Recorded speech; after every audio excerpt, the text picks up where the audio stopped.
శ్రీ మహావిష్ణువు వద్ద ద్వారపాలకులుగా ఉన్న జయ విజయులు రాక్షసులుగా రావణుడు, కుంభకర్ణుడుగా అవతారాలు ఎత్తడానికి కారణమేమిటి? ఏ.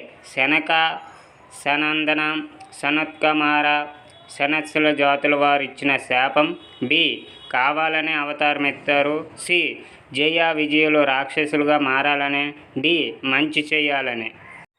Your time start now.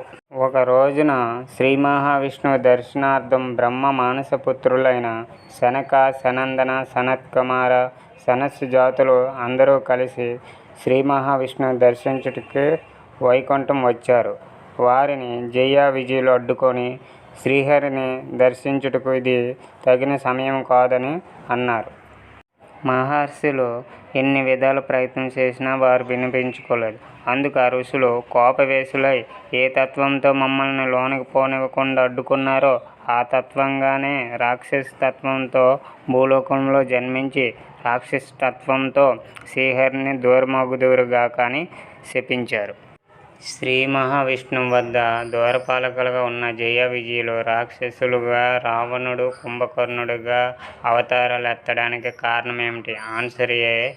శనక, సనందన, సనత్కుమార, సనత్సు జాతుల వారు ఇచ్చిన శాపం.